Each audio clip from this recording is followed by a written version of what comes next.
എല്ലാവർക്കും സ്വാഗതം. മഹത്വം. ഈ വാക്ക് കേൾക്കുമ്പോൾ നിങ്ങളുടെ മനസ്സിലേക്ക് എന്താണ് വരുന്നത്? ചിലപ്പോൾ നമ്മൾ ഇന്ന് സംസാരിക്കാൻ പോകുന്ന കാര്യം കേട്ടാൽ ധാരണയൊക്കെ അങ്ങ് മാറിപ്പോവും. അപ്പോൾ നമുക്ക് നേരെ വിഷയത്തിലേക്ക് കടന്നാലോ? അപ്പോൾ നമുക്ക് ഈയൊരു ചോദ്യത്തിൽ നിന്ന് തന്നെ തുടങ്ങാം. എന്താണ് മഹത്വത്തിന്റെ യഥാർത്ഥ അളവുകോല്? അത് പണമാണോ? അതോ വലിയ സ്ഥാനങ്ങളാണോ? പ്രശസ്തിയാണോ? ശരിക്കും നമ്മൾ ഈ കാണുന്നതിനൊക്കെ അപ്പുറത്തായിരിക്കുമോ ഒരു ജീവിതത്തിന്റെ യഥാർത്ഥ മൂല്യം കിടക്കുന്നത്? നമുക്ക് ഒന്നിച്ച് ഇതിനെപ്പറ്റി ഒന്ന് ആഴത്തിൽ ചിന്തിച്ചു നോക്കാം, അല്ലേ? നമ്മുടെ കഥയുടെ ആദ്യ ഭാഗത്തേക്ക് കടക്കാം. ഇതിനെ ശേഖരണത്തിന്റെ ഭാരം എന്ന് വിളിക്കാം. അതായത് എല്ലാം വേണം, എല്ലാം സ്വന്തമാക്കണം എന്ന് വിചാരിച്ച് ജീവിക്കുമ്പോൾ ഉണ്ടാകുന്നൊരു പ്രശ്നമുണ്ട്. അതിലേക്കാണ് നമ്മൾ ആദ്യം നോക്കുന്നത്. നമുക്കൊരാളെ പരിചയപ്പെടാം. ഇദ്ദേഹത്തിന്റെ പേരാണ് റോഹൻ. കണ്ടില്ലേ, ഒരു സ്വർണ്ണമലയുടെ മുകളിലാണ് കക്ഷിയുടെ ഇരിപ്പ്. പുറത്തുനിന്ന് നോക്കുന്ന ആർക്കും തോന്നും ഇങ്ങനെയൊരു ജീവിതം കിട്ടിയിരുന്നെങ്കിലെന്ന്. പക്ഷേ റോഹന്റെ ഉള്ളിൽ ഒരു തരി പോലും സമാധാനമില്ല. ഭയങ്കര അസ്വസ്ഥതയാണ്, ഒരു തരം ഭാരം. എല്ലാം ഉണ്ടായിട്ടും ഒന്നുമില്ലാത്ത ഒരവസ്ഥ. ഒരു വിരോധാഭാസം തന്നെ, അല്ലേ?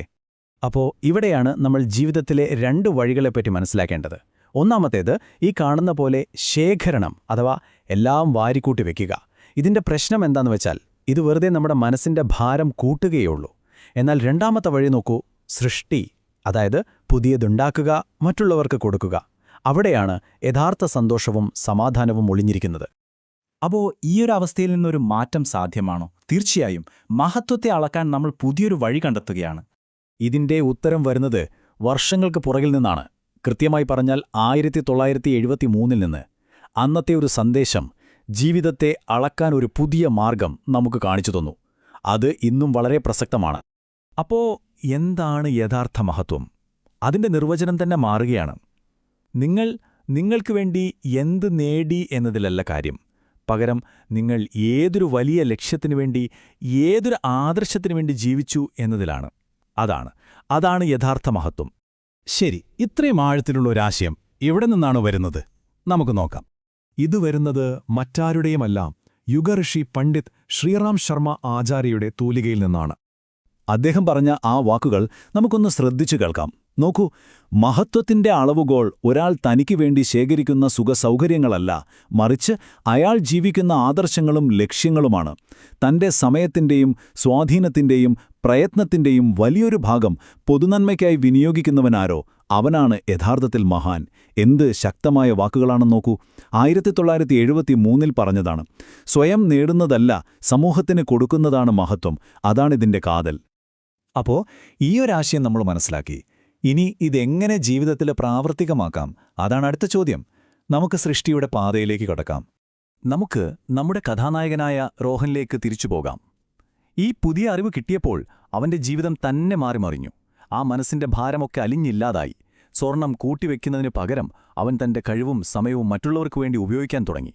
അപ്പോഴാണ് ജീവിതത്തിൽ ആദ്യമായി അവൻ യഥാർത്ഥ സന്തോഷം എന്താണെന്നറിഞ്ഞത്.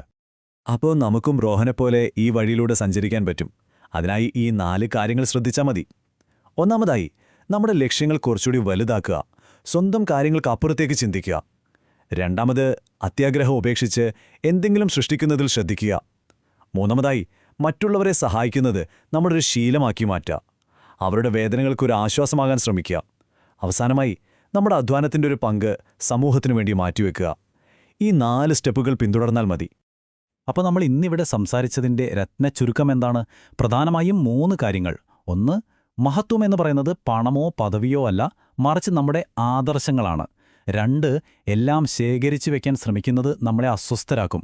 പക്ഷേ എന്തെങ്കിലും സൃഷ്ടിക്കാൻ ശ്രമിക്കുന്നത് നമുക്ക് സമാധാനം തരും. പിന്നെ ഏറ്റവും പ്രധാനപ്പെട്ട കാര്യം, സന്തോഷം നമ്മൾ തേടിപ്പോകേണ്ട ഒന്നല്ല. മറ്റുള്ളവർക്ക് വേണ്ടി ജീവിക്കാൻ തുടങ്ങിയാൽ അത് താനേ നമ്മളിലേക്ക് ഒഴുകിയെത്തും. സിമ്പിളാണ്.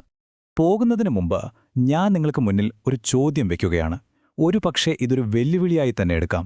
നിങ്ങളുടെ കഠിനാധ്വാനത്തിന്റെ, നിങ്ങളുടെ കഴിവിന്റെ, നിങ്ങളുടെ സമയത്തിന്റെ ഒരു പങ്ക്, അത് എത്ര ചെറുതായാലും വലുതായാലും, മറ്റുള്ളവരുടെ നന്മയ്ക്കായി നിങ്ങൾ എങ്ങനെയാണ് ഉപയോഗിക്കാൻ പോകുന്നത്? ഒന്നാലോചിച്ച് നോക്കൂ.